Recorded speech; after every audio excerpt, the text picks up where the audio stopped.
Welcome to another podcast of Mad in Love. Hello, I'm your host, Dr. David Hawkins, and we have an exciting podcast for you. We have an esteemed guest here, Dr. Robert Burbee, who has been a colleague of mine for a long, long time, though we hadn't met before.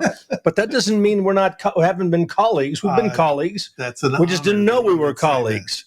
Yeah. So, and you are in the same line of work that I am, and you have written some things. Mm-hmm. One book in particular. Well, actually, I want you to talk about where you're from. You're from Hope Restored. Yes. And why don't you tell us a little bit about yourself, and thank you for being a guest of ours. Yeah, I am with Focus on the Family.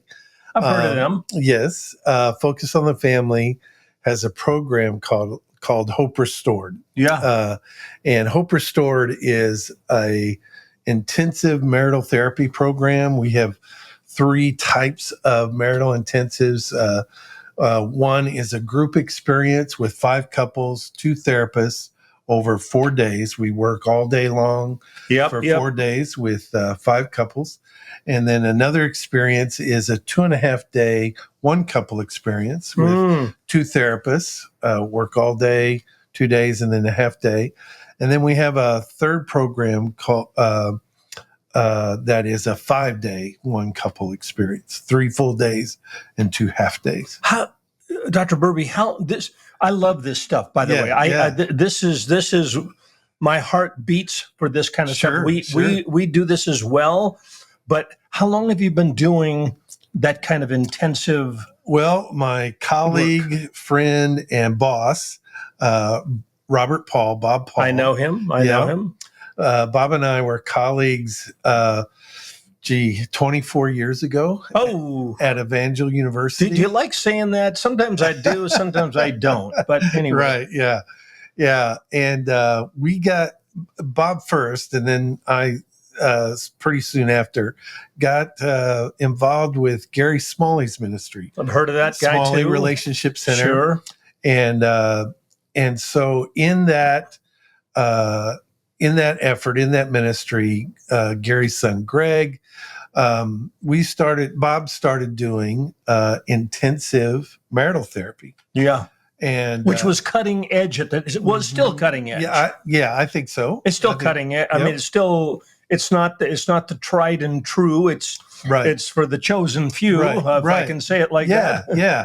And so for the last 22 years, Bob and I and a group of therapists, I'm a psychologist. A lot of our team are licensed professional counselors, licensed marriage and family therapists, social workers.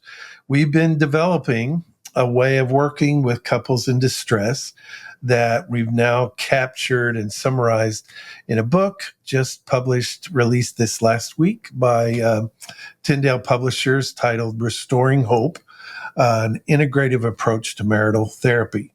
And so we're now in the process of developing a certification program so that therapists and counselors all over the country can become certified in our way of doing marital therapy.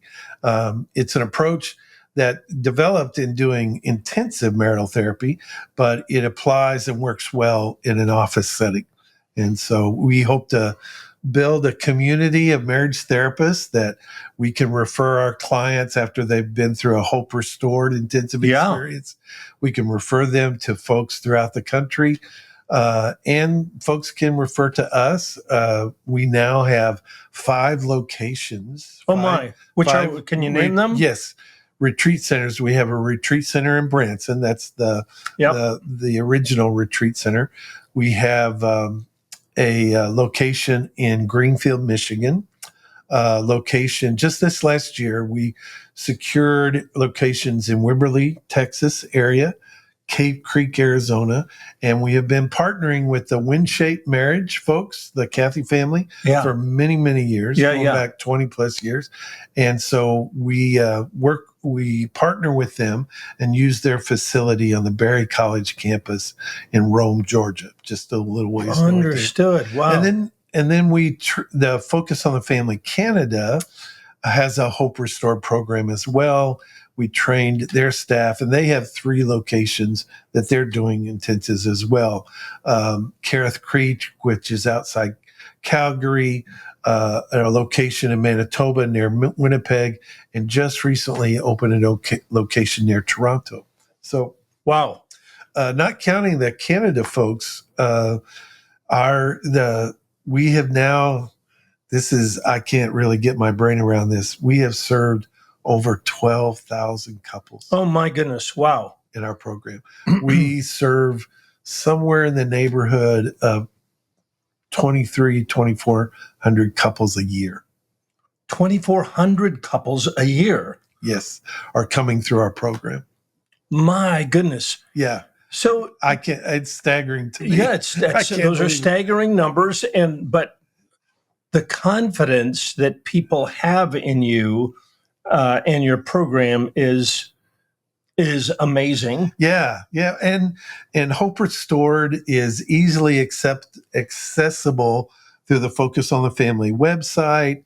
If they call the counseling ministry at Focus on the Family 1-800-A-FAMILY, they'll connect folks to the registration team, and we're registering people every day. I mean, there's literally every month we're in the neighborhood of 40 to 50 couples a month, sometimes more. Do you have the clinical staff to keep up with that? Yeah, our clinical staff just in the States is upwards around 60 therapists and counselors scattered through our 5 locations in the States.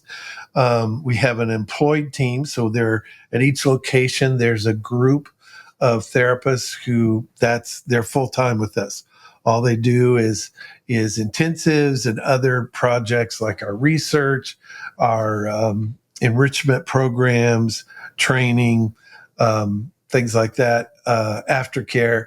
And then we have a large, probably somewhere in the neighborhood of 60% probably of our therapists are independent contractors who live in the area that come in, work with us for a week or 2.5 days. You just call them up and say, hey, we've got these couples, and can you step in? Well, they actually tell us when they're available, and our team is scheduled about 6 months in advance. We have dates, and people let our clinical team leadership know when they're available, and so you're plugged into a slot that you'll be doing an intensive, and people make provision for that, and it's a great team. We train the folks. When folks become a part of our team, they go through extensive training in focused marital therapy, our particular way of coming alongside couples in distress, which is summarized in the book. I'm going to want to hear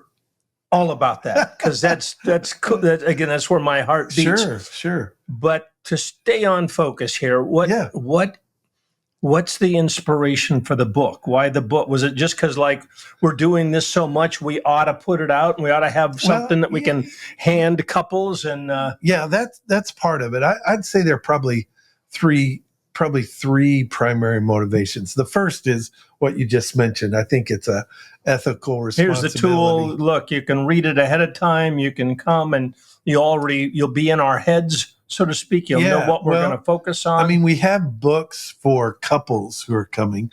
Bob and Greg Smalley published a book, I think it was 2 years ago, 9 Lies That Will Destroy Your Marriage and the Truth That Will Save It. And so we sent a copy of that book that's been doing very well. Tyndale also published that.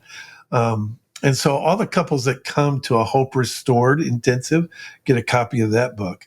This new book is a trade book. I mean, it's for counselors and therapists on how to do this way of doing therapy. And I think we've enjoyed the research that we've been able to do over the years. For more than 12 years now, our research outcome surveys consistently indicate that 80% of the couples who come through one of our programs are still together 2 years afterwards. Wonderful. And if as you may know, doing some intensive marital therapy, when folks set aside several days to really focus on their marriage, they're usually pretty desperate. Like, it's not unusual for the folks that come to our program.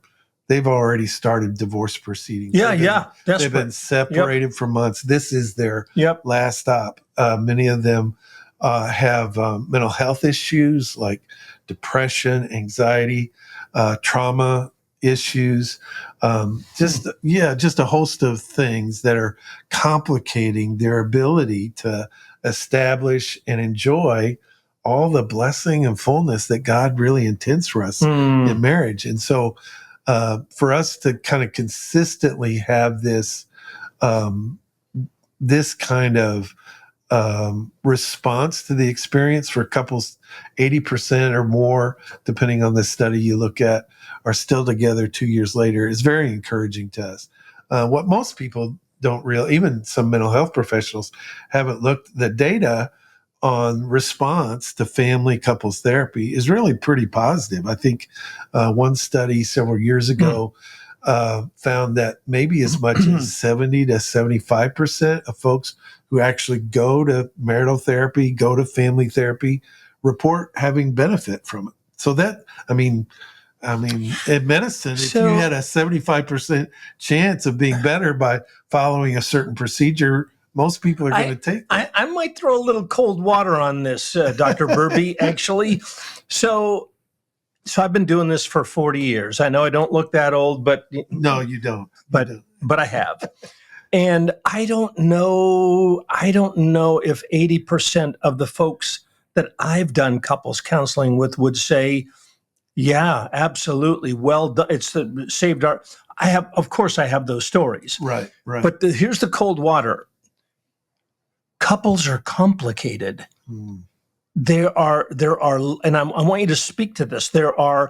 When I do an intensive, like, I'm going to uncover an addiction of some kind, for sure.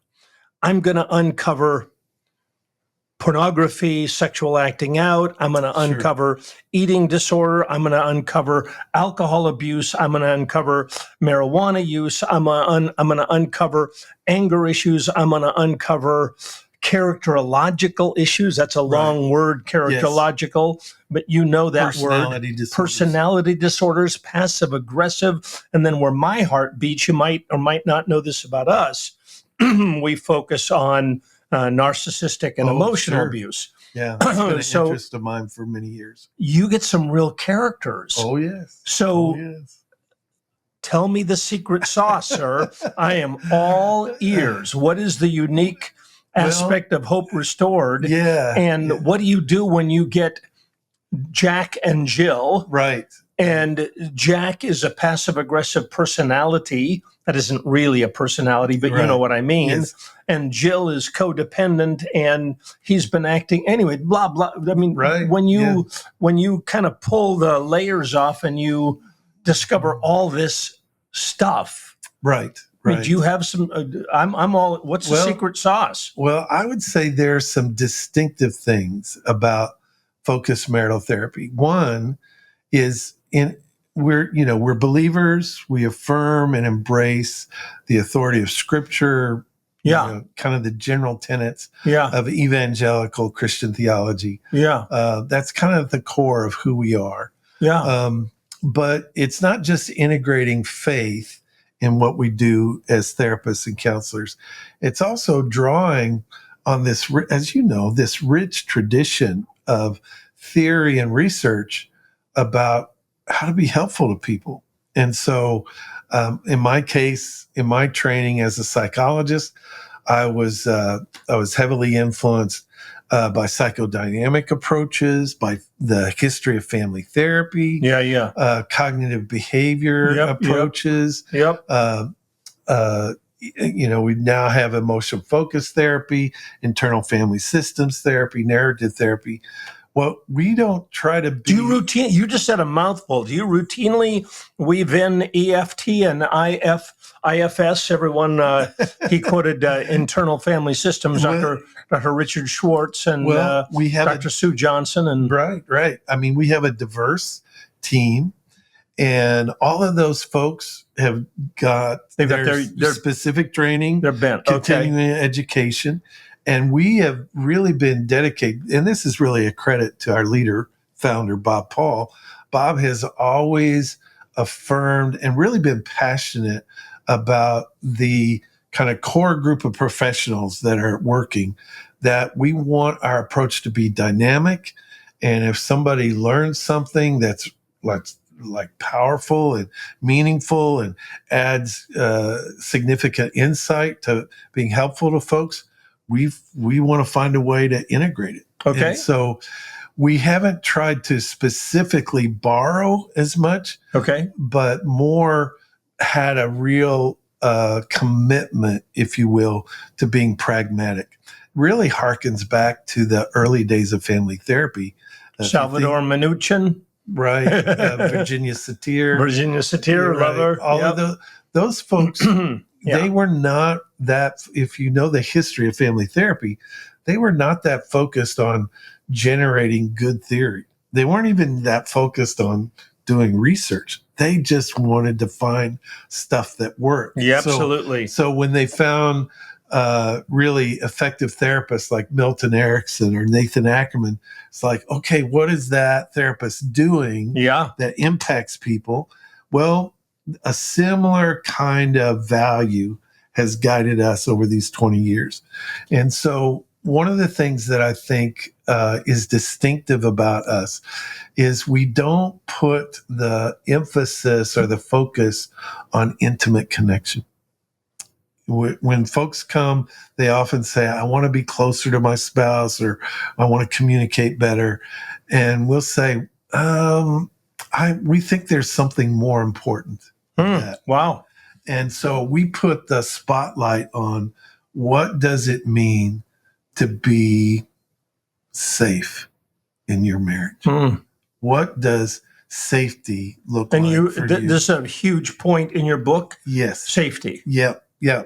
And of course, most couples that come to marital therapy, when they hear that reference to safety, they're thinking about physical safety. Yeah. And so we do education about, yes, physical safety, of course, but we're also talking about mental safety. Are you free to share your ideas and opinions without fear of reprisal and ridicule? Are you free to be spiritually safe? Can you talk about what the Lord's doing in your life? Do you share with your spouse a kind of spiritual journey together? Yeah. And most importantly, do you feel emotionally safe? Can you be emotionally vulnerable? So we put the target on safety, and pretty much all of our interventions, all of our teaching is really aimed at raising someone's confidence about being safe in their relationship. Once safe, then people can be open and vulnerable. How do you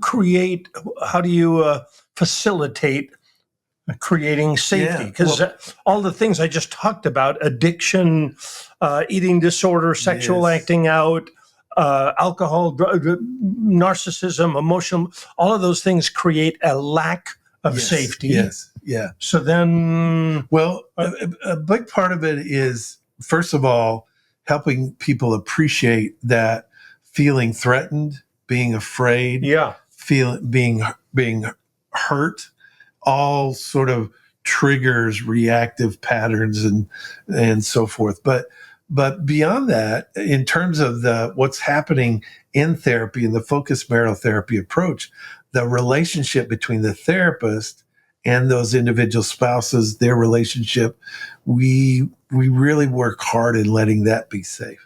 So all the research about how a therapeutic alliance, a working alliance, like we just embrace that, amplify. So we tell folks pretty upfront, you're in charge of your own participation. It's not my job to change you. It's my opportunity, my privilege to be here with you. Okay. And if I can contribute in some way to support you where you want to go, to have the kind of marriage you want to have, then I want to do that. And so if people throw up resistance, we respect that. we actually affirm and encourage people to have good boundaries, because boundaries, as you know, Yeah. will raise someone's confidence of being safe. Yeah. Yeah. If someone doesn't feel like they can protect themselves or get the necessary space to be safe, they're going to be all locked up, closed up. There's not going to be any connection happening. Yeah. So that Makes emphasis sense. on safety is a big part of that. And that sort of leads to another distinctive of our approach. We probably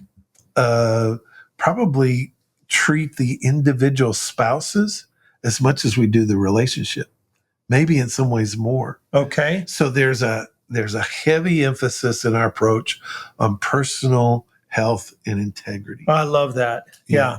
And so when someone shows up, they've got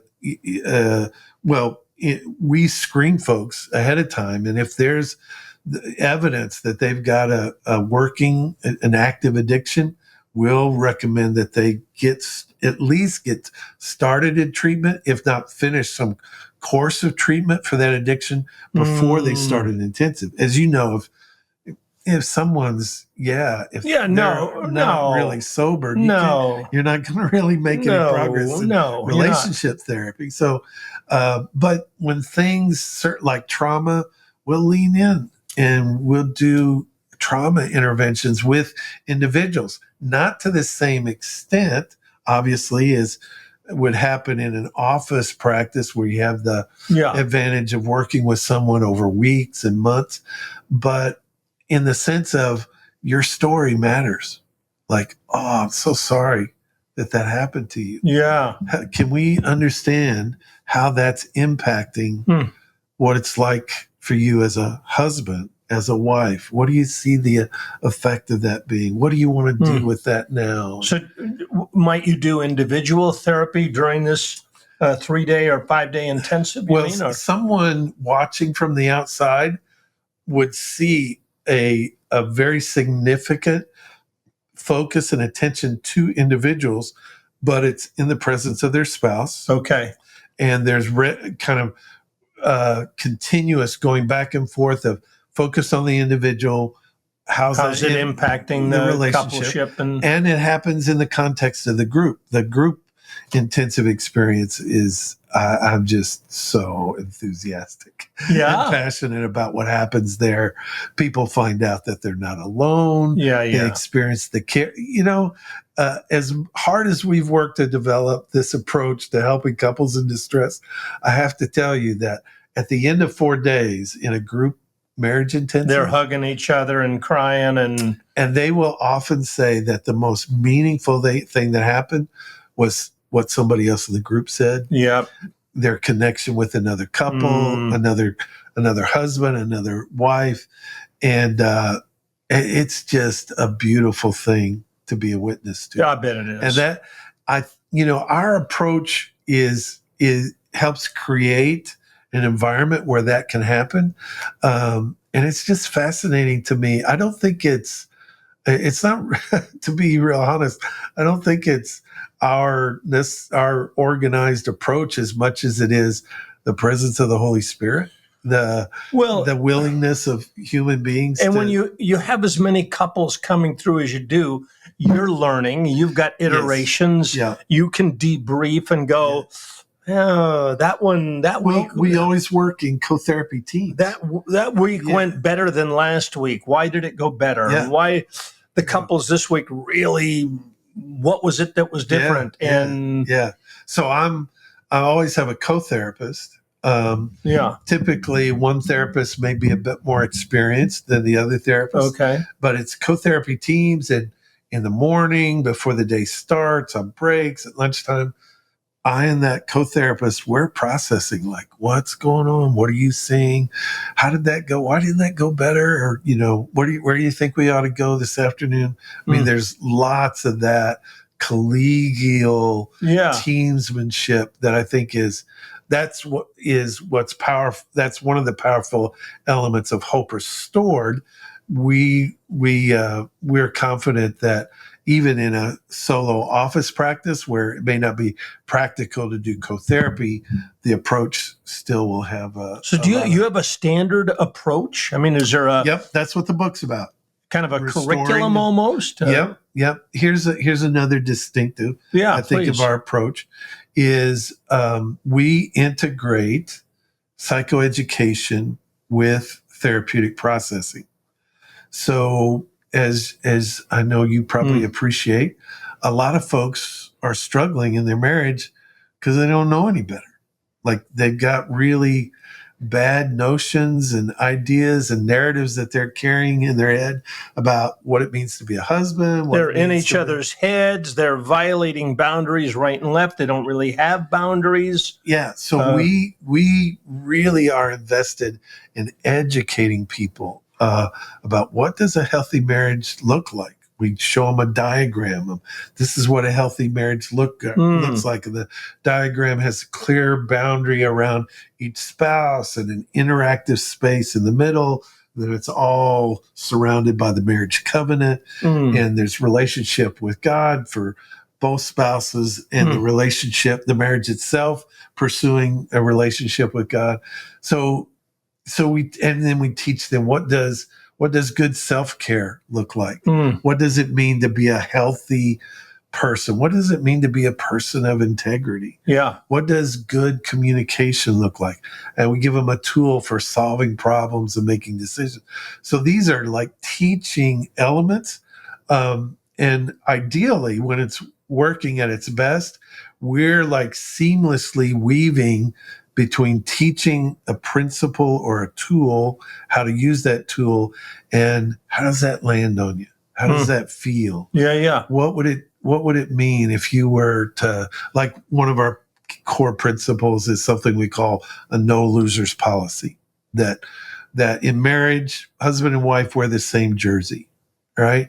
And we recommend that if I win, then we lose type of deal. It's exactly either we both win or we both lose. There's no other outcome. Yeah. And so then that's sort of the concept. But then the therapeutic processing comes with, so what would that ask of you? Like if you were to operate. Okay, yeah. If I decided to change that in my marriage, what would it look like? Yeah. How does that feel? Is that scary at all? Tell me more about that. And so that psychoeducation supports the therapeutic processing.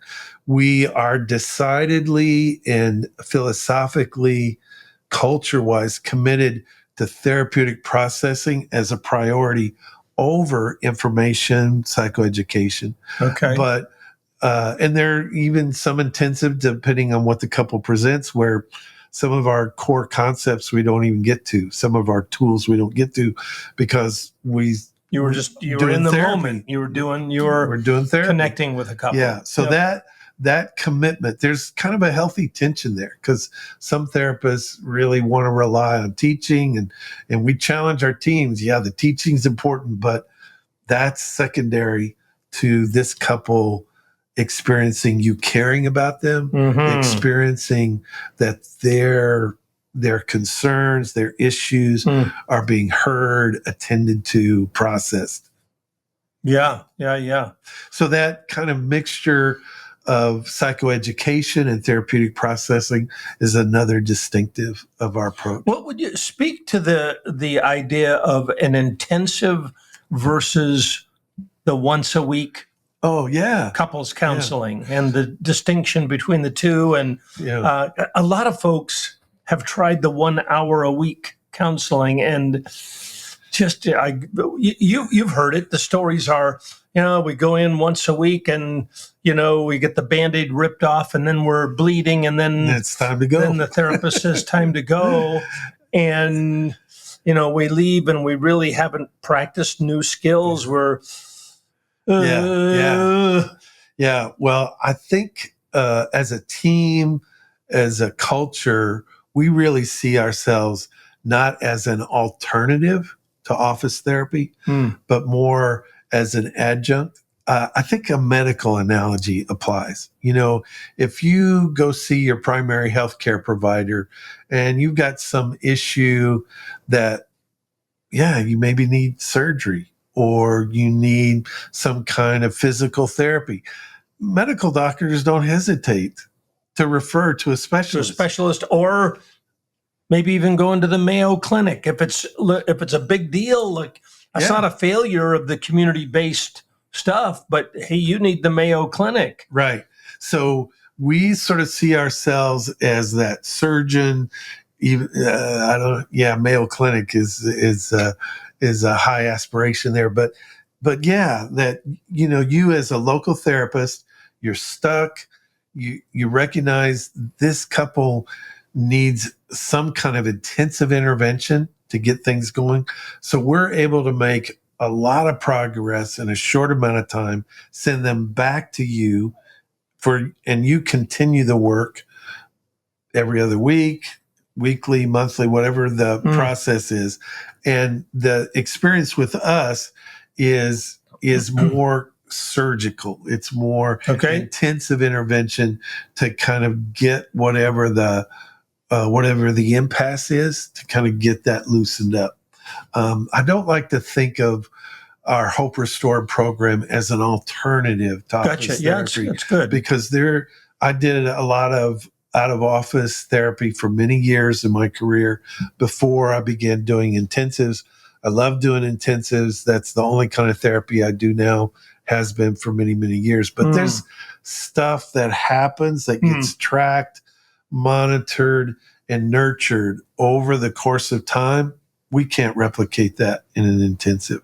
By the same token, there's a depth and an intensity of intervention that can occur over a few days that probably can't really be accomplished in even an hour and a half every week or every other week. Office. I'm going to stick my neck out again, Dr. Burbee. Oh. You know that. So you know that my specialty is narcissistic and emotional abuse, and the rule of thumb. And I'm just going to say the rule of thumb because I don't know that it is. I'm not going to say it is the way, but the rule of thumb out there, and victims of narcissistic abuse say it. Actually, tell it to me, and they say couples counseling is not recommended because there's a power differential. Right. There's one individual has been burdened by the other. They've been dominated by the other. They've been dismissed by the other. And there is a woundedness that's happened, and there's a lack of ownership that's happened. And so there's so in traditional couples counseling, it's a two-way street. It takes two to tango. But victims of abuse would say it doesn't take two to tango always. There's one that's creating more of the uproar. You must bump into that side. Yeah, all the time, routinely. How does your model account for what if there's an individual who is really, really dysregulated emotionally? They just don't, using the folks that watch our podcast know about DBT work, dialectical behavior therapy work, and the importance of emotion regulation, the importance of mindfulness, all those tools that Dr. Linehan created. You know about her. Right. What do you do when you bump into someone who is really let's call it emotionally abusive, and you can see that he has had a pattern of the abuse of power and control and dominance and stifling and dismissing her. Yeah. Well, I probably shouldn't speak for every member of our therapist team, but in training, we really encourage and challenge our therapists to be active and interrupting abusive patterns, calling them for what they are, holding the person who is behaving abusively, holding them accountable. At the same time, coming alongside someone who feels wounded, injured, oppressed, on discovering their personal power and how to exercise their personal power. In our Restoring Hope an integrative approach to marital therapy, we have a whole chapter devoted to managing abusive dynamics. Oh my. Okay. And that sometimes the best intervention, as I'm thinking you're aware of, sometimes the best intervention is a therapeutic separation. It absolutely. We just talked about that in some of our teachings and our interventions. For us, it revolves around, again, that conversation of safety. Like, and what I have found to be really powerful is the person who maybe carries the label of the perpetrator is finding ways to find empathic connection to their injury, to where their injury is. That I'm sure you're aware that narcissistic personalities often have some history of either indulgence, neglect, suffering abuse. Sure. That the narcissistic pattern, the narcissistic worldview, and all the stuff that goes into diagnosing narcissistic personality disorder is around trying to deal with that injury.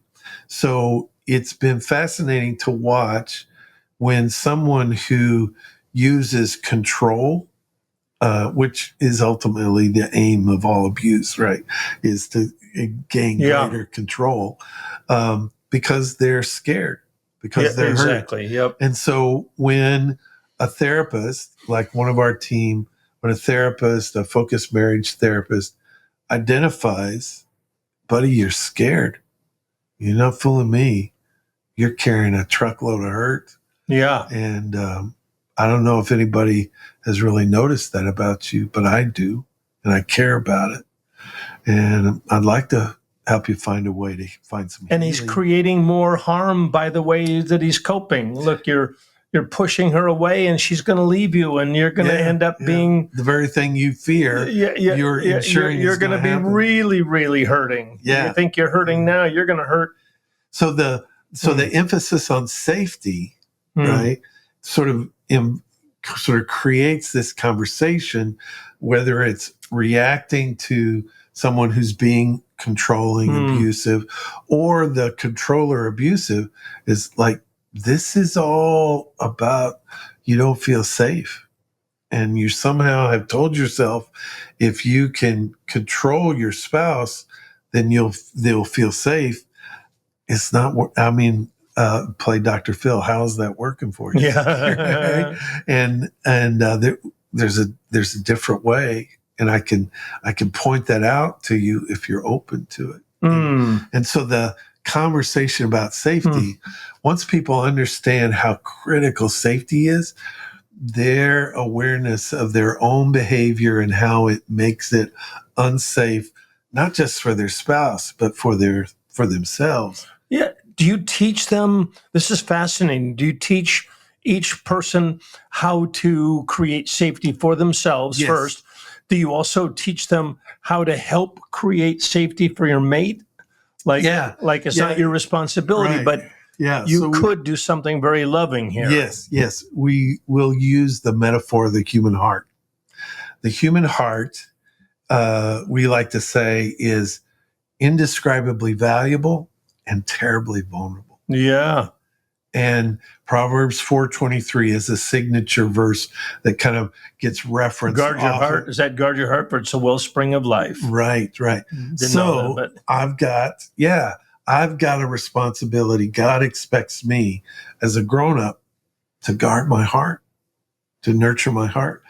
And I can contribute to safety by the ways in which I acknowledge my spouse's heart is valuable and terribly vulnerable. And they start to, oh my word, I've done all this stuff to injure them, to injure their heart. And so when they get it, wow, things start happening pretty rapidly. And it's, I know you can appreciate, it's so rewarding when folks start to get it, and the change momentum kind of takes on an energy, a power of its Do they own. get excited about, I can help my mate here. I can help Oh, you. yeah. I can help my Yeah. mate. I can, Yeah. Right. And like, for example, for the person who might be in the position of feeling oppressed or controlled, even abused, when they start to understand that it's a loving thing to have a strong boundary. yeah. When you put up a strong boundary, when you create distance from that abusive behavior, you're not giving occasion for that injury, not just to happen to you, but because I will say to someone, when you injure your spouse, you injure yourself, Yeah. right? And so Back to those, we're either winners or we're losers here. yeah. So and so a spouse who finds that personal power and begins to exercise it. Maybe that means maybe that means a separation. Maybe that means some individual therapy for a period of time. Whatever that looks like, Bob Paul is famous for saying the well-being of the individual is in the best interest of everyone concerned. The well-being of an individual. There's a bumper sticker for you. There it is. Oh my goodness. Well, Dr. Burbee, we could go on talking. This is fun about all this for a long time. But I've enjoyed this. So your book again, Restoring Hope: An Integrative Approach to Marital Therapy. I got to get it. Just released by Tyndale. I got to get it myself. It's here at the AACC conference. I will go check it out. So anyway, all right. I really appreciate you coming on our podcast. And everyone, if this has been helpful information, this is the program is the book is Hope Restored. Right. And the program at Focus on the Family is titled Hope Restored. Hope Restored as well. So who doesn't need some hope, huh? And relationships are complicated. And so if you want more information, how do folks reach you? Focus on the Family website, the 1-800-A-FAMILY phone number. Easy peasy. Yeah. Couple of steps, but they can get to us. All right. We hope that you have appreciated what we've offered here today. And if you want more information about us, the Marriage Recovery Center, you go to www.marriagerecoverycenter.com and give us a 5-star liking and tune in to the future podcasts where we're going to have even more exciting, well, not more exciting, but have other exciting guests and other exciting topics. All right. Take care and God bless.